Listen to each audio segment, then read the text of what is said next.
কিছুদিনের মধ্যে নদিয়া জেলায় কংগ্রেসের বিধায়ক মানুষ পাবেন। আর কয়েকদিন অপেক্ষা করুন। তার কারণ আমি মনে করি বাংলার ডেভেলপমেন্ট মানুষ চান, বাংলায় অন্যায়ের বিরুদ্ধে প্রতিবাদ চান। সেটা কংগ্রেস ছাড়া সম্ভব নয়। কংগ্রেস মানেই কারখানার চিমনি থেকে ধোঁয়া বেরোবে, সাইরেন বাজবে, হাজার হাজার মানুষ কারখানায় কাজ করতে ঢুকবেন, বেরোবেন, যেটা কংগ্রেস আমলে ছিল। তারপরে যারা এসছেন তারা এর ধ্বংস করেছেন। অতএব যুব সম্প্রদায় তারা 48 বছর ধরে কংগ্রেসকে দেখেনি।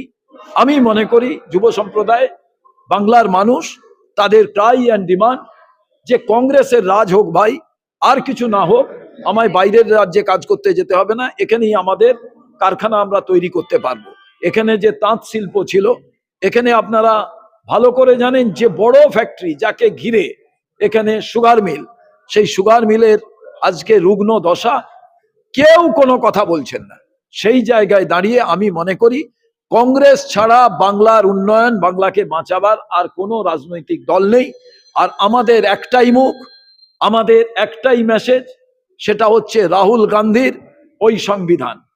ওই সংবিধান থাকলে আপনি আপনার বিরুদ্ধে কিছু অন্যায় হলে বাঁচবেন। কোনো রাজনৈতিক নেতা আপনার উপরে, কোনো ধর্মগুরু আপনার উপরে যদি কোনো কিছু করে, একমাত্র বাঁচার রাস্তা হচ্ছে এই সংবিধান। এবং আমাদের ধর্মগ্রন্থগুলোকে, প্রাচীন ধর্মীয় প্রতিষ্ঠানগুলোকে রক্ষা করতে গেলে এই সংবিধানকে রক্ষা করা দরকার, যেটা কংগ্রেস নিয়ে লড়াই করছে, অন্য কেউ লড়াই করছে না। বিগত কয়েকটি বিধানসভায় মানুষ চাইছে কংগ্রেস নিজের মতো করে লড়ুক, তবেই বাংলার উন্নতি হবে, তবেই নদিয়ায় সুগার মিল খুলবে, বাকিদের দ্বারা সুগার মিল খোলা যাবে না। বিগত কয়েকটি বিধানসভায় দেখা গেছে কংগ্রেস নেই এবং অন্যান্য বিরোধী দলগুলো ভোটারদের নিয়ে যেভাবে দরপত্র চালাচ্ছে, সেখান থেকে কংগ্রেস কিভাবে উঠে আসবে, কি পদ্ধতি অবলম্বন করবে? অ্যাকচুয়ালি রাহুল গান্ধী মিথ্যে কথা বলতে পারেন না, তো মানুষকে মিসগাইড করতে পারেন না। এখন বিজেপির নেতা নরেন্দ্র মোদী, তৃণমূলের নেতা, এখানে যারা আছেন, মমতা বন্দ্যোপাধ্যায়, প্রত্যেকদিন মিসগাইড করেন। ওয়াকফ প্রপার্টি নিয়ে বললেন কিচ্ছু করতে হবে না, দিল্লিতে গিয়ে আন্দোলন করো, আমি আছি দেখে নেবো। এসআইআর নিয়ে বললেন আমি আছি দেখে নেবো, সেই এসআইআর কিন্তু হলো। কংগ্রেস কিন্তু বলেনি যে এসআইআর এর আমরা বিরোধিতা করছি। আমরা বলেছি সাংবিধানিক প্রক্রিয়ায় এসআইআর হোক, আইনসম্মত ভাবে হোক, জেনুইন লোকের নাম যাতে বাদ না যায়। আমরা এই কথাটাই বারে বারে বলেছি। আজকে এতগুলো মানুষ আত্মহত্যা করলেন পারিবারিক কলহে, না তারা এর চাপ নিয়ে আজকে বারে বারে নির্বাচন কমিশন চুপ, জ্ঞানেশ কুমার বিজেপির সভাপতি হয়ে আজকে কাজ করছে। তো স্বাভাবিকভাবে ফ্রি, ফেয়ার অ্যান্ড ফেয়ারলেস নির্বাচন আজকে মানুষ পাবে কিনা, এটাই সব থেকে বড় প্রশ্ন। আমি পরশুদিন সংবিধান পাঠ করেছিলাম। কেন বলুন তো? ভারতবর্ষের সংবিধান 448টি আর্টিকেল আছে। এই সংবিধান আপনাকে এই ইজাজত, আপনাকে এই অধিকার দিয়েছে স্বাধীনভাবে আপনার মত প্রকাশ করা, স্বাধীনভাবে আপনার মত বলার। তো সংবিধান যখন অধিকার দিয়েছে, একজন মানুষ নতুন দল তৈরি করতে পারেন, তিনি তার মতো করে কথা বলতে পারেন।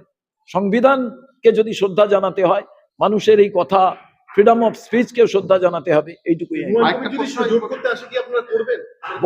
বহুত্ববাদের রাস্তায় যিনি হাঁটবেন, কংগ্রেস বহুত্ববাদের রাস্তায় হাঁটে। তো আপনার রাস্তায় আপনার সাথী যদি কেউ হন, আমার পায়ে যদি জোর থাকে, আমি হেঁটে হেঁটে যাব, আমার সঙ্গে কেউ হাঁটতে চাইলে হাঁটবে, কিন্তু চশমাটা হওয়া দরকার, চোখের চাউনিটা হওয়া দরকার, কাজকর্ম হওয়া দরকার বহুত্ববাদের, যেখানে বৈচিত্র্যের মধ্যে ঐক্য থাকবে, নানা ভাষা, নানা মত, নানা পরিধান, বিবিধের মাঝে দেখো মিলন মহানের মন্ত্র থাকবে, রামকৃষ্ণ দেবের যত মত তত পথের কথা থাকবে। সেখানেই কংগ্রেস বাংলার মানুষকে বাঁচাবার তাগিদে আর্টিকেল 19-এর জন্য, আর্টিকেল 14 to 35 আর্টিকেলের লড়াইয়ের জন্য কংগ্রেস মানুষের পাশে আছে। তাই তো আমরা সংবিধান পাঠের আয়োজন করেছি। মন্দির মসজিদ আমাদের উপাসনার জায়গা, প্রার্থনা করার জায়গা, সেগুলো হোক, কোনো আপত্তি নেই। কিন্তু কোনো সময় সংকীর্ণ ধর্মীয় মেরুকরণ করে রাজনৈতিক ফয়দা সরকারি রাজ্যের দল তৃণমূল কিংবা কেন্দ্রীয় সরকারি দল বিজেপি, তাদের সুবিধে হোক, একে অপরে এজেন্ডা তৈরি করুক, ইস্যু তৈরি করুক এবং বাইনারি পলিটিক্স করুক, আমরা সেটা চাই না। দাদা, হুমায়ুন কবির নতুন দল ঘোষণা করেছে, বিধানসভা ভোটে লড়বে, এতে কি ভোটের কোনো সংবিধান তো মানুষকে সেই অধিকার দিয়েছে। সংবিধান যে অধিকার তাকে কোনো মানুষকে দেয়, সেটার বিরোধিতা তো কোনো মানুষেরই করা অনুচিত। এই জন্যই তো আমি সংবিধান পাঠের কথা বলেছিলাম এবং সংবিধান পাঠ করেছিলাম। ইতিহাসে বাংলায় প্রথম